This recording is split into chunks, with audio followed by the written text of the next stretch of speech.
Assalamualaikum warahmatullahi wabarakatuh. Perkenalkan, nama saya Michael Jordi dengan NIM C0D021043. Saya dari program studi perpajakan Fakultas Ekonomi dan Bisnis Universitas Jambi tahun angkatan 2021. Dengan dosen pembimbing Bapak Wirme Eka Putra. Baiklah teman-teman, yang pertama saya akan menjelaskan yaitu materi saya, konsep rekonsiliasi atau koreksi fiskal dalam akuntansi perpajakan.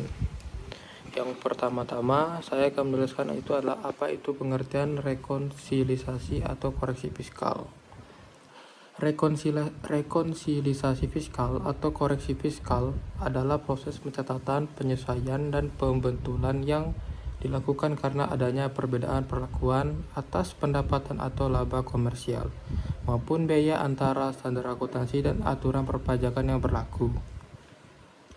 Hal ini bertujuan untuk mencocokkan perbedaan yang ada dalam laporan keuangan komersial dengan laporan keuangan yang sudah disusun menggunakan sistem fiskal dan membantu menghitung penghasilan wajib pajak. Laporan keuangan komersial berfungsi untuk menilai keadaan finansial di sektor swasta serta kinerja ekonomi pada umumnya, sedangkan laporan keuangan fiskal berfungsi dalam menghitung pajak. Baiklah teman-teman, selanjutnya saya akan menjelaskan itu tujuan rekonsiliasi atau koreksi fiskal. Yang pertama itulah memeriksa draft laporan keuangan. Tujuan pertama ini dilakukan rekonsiliasi fiskal adalah agar perusahaan dapat memeriksa kembali draft laporan keuangan sebelum nantinya diserahkan ke Dirjen Pajak. Yang kedua, meminimalisir terjadi kesalahan perhitungan pajak. Direktorat Jenderal Pajak telah mengeluarkan peraturan dan regulasi pada wajib pajak. Karena itu, penting untuk melakukan rekonsiliasi fiskal agar tidak ada kesalahan atau keracuan pada laporan keuangan yang telah dibuat. Yang ketiga, meminimalisir adanya kesalahan hitung. Rekonsiliasi fiskal juga dilakukan untuk menghindari dan menekan kemungkinan kesalahan perhitungan pajak. Pasalnya, nominal angka yang salah bisa menyebabkan kerugian yang fatal. Baiklah teman-teman, selanjutnya saya akan menjelaskan yaitu jenis-jenis rekonsiliasi atau koreksi fiskal. Yang pertama adalah beda tetap. Rekonsiliasi beda tetap adalah jenis rekonsiliasi fiskal yang terjadi karena adanya transaksi yang sudah diakui oleh wajib pajak sebagai biaya atau penghasilan atau biaya standar akuntansi keuangan. Rekonsiliasi jenis ini adalah perbedaan antara laba yang dikenakan pajak dengan laba akuntansi yang belum terkena pajak muncul karena transaksi tidak bisa berfungsi otomatis di periode lain menurut UU Perpajakan. Laba sebelum pajak disebut juga dengan earning before tax atau EBIT, merupakan pendapatan penyeluruhan perusahaan sebelum terkena potongan pajak perseroan. Yang kedua, beda waktu. Jenis ini terjadi karena faktor perbedaan waktu pengakuan baik penghasilan maupun biaya antara sistem akuntansi dan sistem perpajakan. Dalam hal ini, pengakuan penghasilan pada akuntansi komersial diterima setelah lebih dari 1 tahun. Sedangkan menurut Undang-Undang Perpajakan, penghasilan tersebut harus diakui pada saat yang diterima sekaligus. Perbedaan ini menyebabkan adanya pencatatan atas kewajiban pajak yang ditangguhkan yang sementara ini dapat dikurangkan dan dapat menyebabkan pencatatan pada aktiva pajak yang ditangguhkan itu sendiri.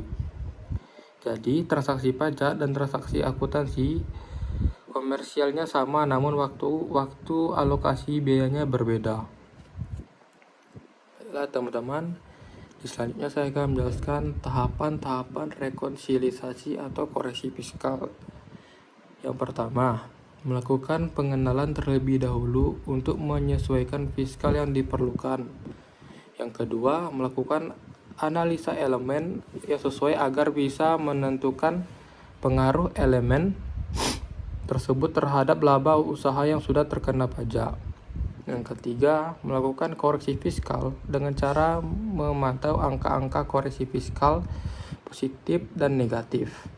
Yang keempat, membuat susunan laporan keuangan berdasarkan fiskal, nantinya digunakan untuk sebagai lampiran SPT tahunan pajak penghasilan.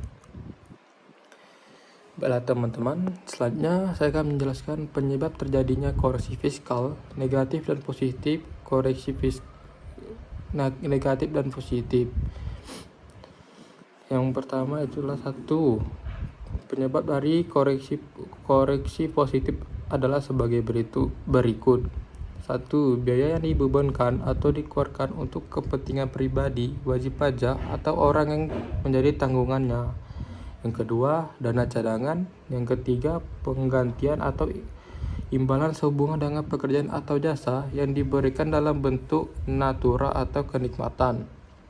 Yang keempat, jumlah yang melebihi kewajaran yang dibayarkan kepada pihak yang mempunyai hubungan istimewa sehubungan dengan pekerjaan yang dilakukan. Yang kelima, harta yang dihibahkan, bantuan atau sumbangan. Yang keenam, pajak penghasilan. Yang ketujuh, gaji yang dibayar kepada pemilik. Yang kedelapan, sanksi administrasi. Yang kesembilan, selisih penyusutan atau amortisasi komersial di atas penyusutan atau amortisasi fiskal. Yang ke-10, biaya yang mendapatkan, menagih, dan memelihara penghasilan yang dikenakan PPh final dan penghasilan yang tidak termasuk objek pajak.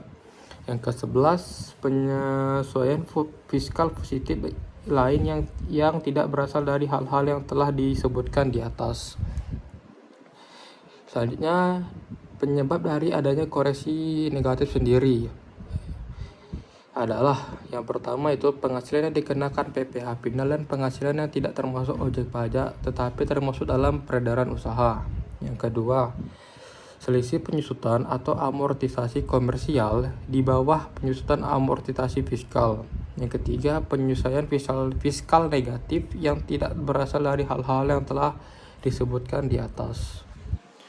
Baiklah teman-teman, itulah sekian dari presentasi saya. Jika saya ada salah kata, mohon dimaafkan. Saya tutup presentasi ini dengan mengucapkan wassalamualaikum warahmatullahi wabarakatuh.